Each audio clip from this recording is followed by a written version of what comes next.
So what's up guys, how are you? Hope all are you doing good. So today we gonna discuss a topic related to use memo. Inside that we are trying to practice a question that is related to use your hooks topic name as use memo.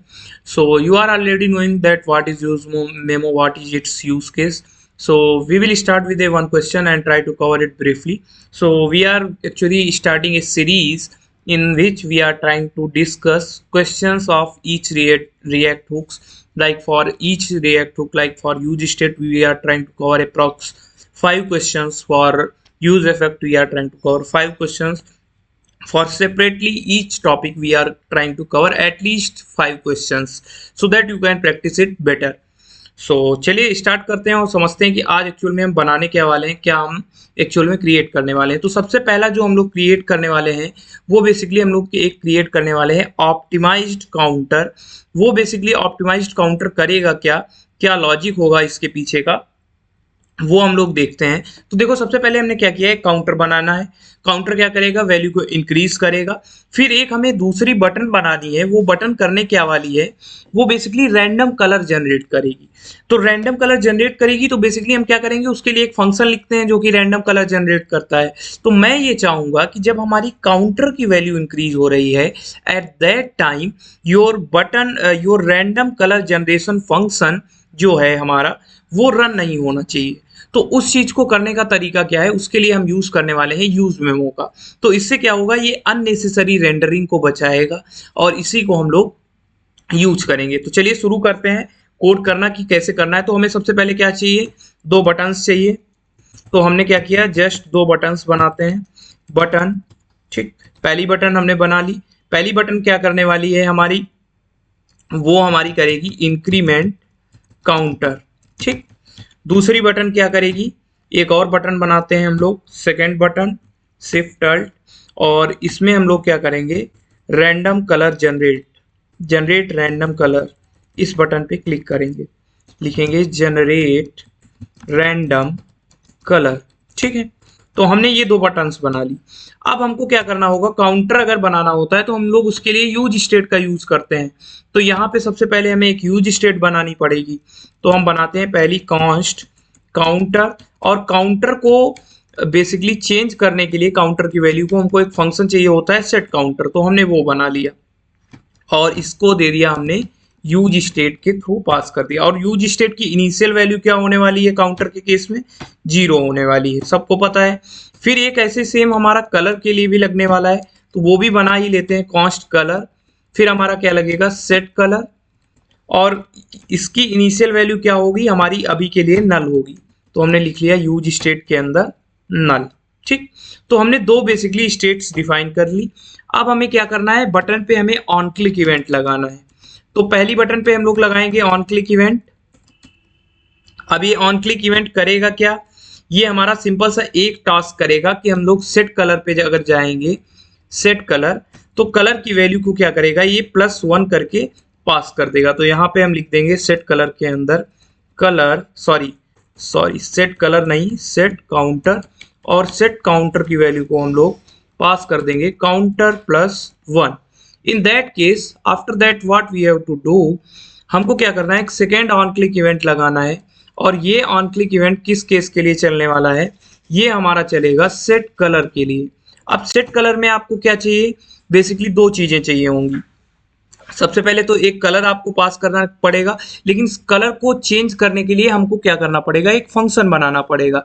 वो function क्या करेगा, colour की value generate करेगा। तो हम simply यहाँ पे एक फंक्शन बनाते हैं और फंक्शन को पास कर देते हैं। तो देखो यहाँ पे मैंने जैसे एक फंक्शन बना लिया, जस्ट गिव मी 1 मिनट। तो एक फंक्शन बनाते हैं, जैसे मान लिया मैंने बना दिया रैंडम कलर, ठीक, इस नाम से मैंने एक फंक्शन बना दिया। अब ये फंक्शन करेगा क्या, वो देखो। तो हम क्या करते हैं, इसको पहले ऊपर जाके ये फंक्शन डिफाइन करते हैं, कॉन्स्ट रैंडम कलर। ये फंक्शन करेगा क्या, ये बेसिकली रैंडम कलर जनरेट करने के लिए हम लोगों ने बनाया है। तो इसमें हम करते हैं, जस्ट फॉर योर केस, हम लोगों ने यहाँ पे एक्चुअल में देखो थोड़ा सा इश्यू कर दिया है, उसको हम लोगों को फिक्स करना पड़ेगा। यहाँ पे हमने ऑन क्लिक इवेंट में CB का यूज नहीं किया है, तो हमको सीबी का यूज करना पड़ेगा। तो इस थोड़ा सा सिंटैक्स में इशू इसलिए आ रहा है कि हमको क्या करना पड़ेगा, सीबी का यूज करना है। अब देखो हमको क्या करना है, यहाँ पे यूज मेमो का यूज करना है, तो हम सिंपली यूज मेमो ले लेंगे। अब यूज मेमो लेने के बाद ये यूज मेमो में हमको करना क्या है, रैंडम कलर ही तो जनरेट करना है। तो रैंडम कलर जनरेट करने के लिए क्या हम यूज करने वाले हैं, math dot random function use करने वाले हैं। वो तो एज सिंपल एज दैट है। तो जब हम लोग ये करने वाले हैं, तो देखो सबसे पहले जैसे ये फंक्शन चलेगा, एक चीज आप कंसोल लॉग करा लो, कंसोल डॉट लॉग। और कंसोल लॉग चाहिए क्या एक्चुअल में आपको, एक ही तो चीज आप कंसोल लॉग कराएंगे, सिंपल लिख दीजिए जनरेटिंग रैंडम कलर। ठीक है, आपने ये ले लिया। अब देखो करना क्या है, इसके बाद बेसिकली आपको रैंडम जब कलर जनरेट करना है तो उसके लिए और एक चीज आपको और पता होनी चाहिए कि यूज मेमो में हमेशा क्या करते हैं, आप वैल्यू रिटर्न करते हैं। तो रिटर्न क्या करना है हमें, अभी आपने देखा है कि बेसिकली आपको मैथ डॉट रैंडम फंक्शन का यूज करना पड़ेगा। अच्छा, आपको एक चीज और पता होनी चाहिए कि कलर आपके कैसे होते हैं, कलर का कोड क्या होता है, हेक्स कोड। हम हेक्स कोड ही तो जनरेट करने वाले हैं। तो हेक्स कोड होता कैसा है हमारा, हम लोग सिंपल लिखते हैं hash like 3A 4B 6C, इस तरह से इस कुछ ऐसे ही हम लोग जनरेट कर रहे होते हैं हेक्स कलर। तो इस तरह से हम लोग ये ट्राई करेंगे जनरेट करने का। तो देखो सबसे पहले हमको क्या यूज करना पड़ेगा, आपको सिंपल पता है कि आपको हैशटैग लगाना पड़ेगा, क्योंकि हमारे कोड में क्या आना चाहिए, हैश आना चाहिए। उसके बाद हमको क्या करना है, रैंडम कलर के लिए जनरेट करने के लिए हमको क्या यूज करना पड़ेगा, डॉलर का यूज करना पड़ेगा। और इसके अंदर हम लिखेंगे अपना कोड। तो सबसे पहले हमको क्या यूज करना पड़ेगा, मैथ डॉट फ्लोर यूज करना पड़ेगा। अब मैथ डॉट फ्लोर किस लिए यूज करते हैं, ये आप लोग मुझे कमेंट सेक्शन में बताएंगे, ये मैं बताने वाला नहीं हूँ। फिर उसके बाद हम लोग इस मैथ डॉट फ्लोर के अंदर यूज करने वाले हैं मैथ डॉट रैंडम। जो मैथ डॉट रैंडम करने क्या वाला है, बेसिकली रैंडम नंबर जनरेट करने के लिए हम लोग ज्यादातर केसेस में यूज करते हैं। अब इसको हम मल्टीप्लाई करेंगे एक ऐसी नंबर से जो बेसिकली सबसे बड़ी नंबर आपको जनरेट करके दे देगी। तो यहाँ पे मैंने ले लिया, मान लिया 16 और 777, उसके बाद लेंगे हम 215। तो ये क्या करेगी, आपकी एक सबसे बड़ी नंबर आपको जनरेट करके दे रही होगी। फिर हमको क्या करना है, इसको कन्वर्ट करना है। तो हम लोग यूज करेंगे टू स्ट्रिंग मेथड का, और टू स्ट्रिंग में हम लोग पास कर देंगे 16। अब ये क्या टू स्ट्रिंग मेथड किस लिए यूज होता है, ये आप लोगों को पढ़ना है, आपको मुझे कमेंट सेक्शन में भी बताना है किस लिए यूज करते हैं। इसके बाद हम क्या कर देंगे, देखो हर यूज मेमो के अंदर हम लोग एक डिपेंडेंसी एरे पास कर रहे होते हैं, तो यहाँ पे भी हमने क्या कर दिया, पास कर दिया। ठीक, अब इसके बाद अगर हम इस पर्टिकुलर फंक्शन को देखें तो क्या ये हमारा बिल्कुल प्रॉपर फंक्शन बन चुका है। अगर अब हम इसको रन करने जाएंगे, क्या ये प्रॉपर रन करेगा, चलिए देखते हैं। अच्छा, तो इधर आते हैं और इसको रन करते हैं हम लोग। Just give me 1 minute. ऊपर आते हैं, यहाँ पे लोकल होस्ट कितने पे रन कर रहा है, चलो यहीं पे रन कर देते हैं, लोकल होस्ट 3000 पे। तो जब मैंने 3000 ओपन किया, अब आपको दो बटन, अच्छा एक चीज और हमें लिखनी पड़ेगी जो हमने नहीं लिखी है, कि काउंटर की वैल्यू कितनी होगी। तो यहाँ पे ले लेते हैं एक H1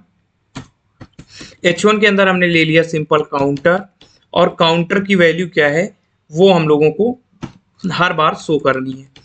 तो होना क्या चाहिए, याद रखना कि काउंटर की जो भी वैल्यू है, काउंटर की अगर वैल्यू चेंज हो रही है तो उस केस में फिर हमारा ये कंसोल लॉग नहीं आना चाहिए। और अगर हमारा इस केस के लिए चेंज कर रहे हैं, अगर हम रैंडम कलर पे जनरेट बटन पे क्लिक कर रहे हैं, तो हमारा कंसोल लॉग पे वैल्यू आ जानी चाहिए। तो चलो इसको, अच्छा अब इसको क्या करते हैं, इधर साइड में इंस्पेक्ट भी कर लेते हैं और कंसोल भी ओपन कर लेते हैं, क्योंकि कंसोल हमारा यहाँ पे सबसे इंपॉर्टेंट काम करने वाला है। और इसको यहाँ से करते हैं हम लोग रेफ्रेश फिर से। ठीक, तो हमने रेफ्रेश किया, जस्ट गिव मी 1 मिनट, इसको रेफ्रेश करते हैं दोबारा से। ठीक, तो देखो अभी के लिए सबसे पहली बार हमारा जनरेट रैंडम कलर पहले रेंडर पे चल गया। अब हम इंक्रीमेंट करते हैं काउंटर। तो जैसे मैंने काउंटर इंक्रीज किया, क्या इधर हमारा कंसोल पे आपको जनरेट रैंडम कलर जैसा कुछ दिखा, नहीं दिखा? थोड़ा इसको रुकिएगा, थोड़ा सा मैं क्या कर लेता हूँ, इंक्रीज कर लेता हूँ। अब देखो, अब इस केस में क्या करते हैं हम लोग, फिर से जनरेट रैंडम कलर पे क्लिक करते हैं, तो क्या हुआ, हमारा फिर से ये फंक्शन रन हो गया। तो यही हम लोग यूज मेमो के थ्रू कर रहे हैं कि इंक्रीमेंट काउंटर पे क्लिक करते हैं तो हमारा जनरेट रैंडम कलर फंक्शन नहीं चल रहा है। उसका प्रूफ क्या है कि अगर चल रहा होता तो कंसोल पे हर बार आपका क्या आता, जनरेटिंग रैंडम कलर ये लिख के आ रहा होता। तो इस तरह से हम लोग एक्चुअल में यूज करते हैं यूज मेमो का अननेसेसरी रेंडरिंग को बचाने के लिए। ठीक है, अगर आपको ये समझ में आया है तो then please like us, share us and subscribe us, and if you have any doubt you can directly ask to me on my Instagram page c_language_programming. You can directly DM us if you have any problem. We will try to resolve it ASAP. And for this such videos, please hit subscribe button. Thank you so much, guys.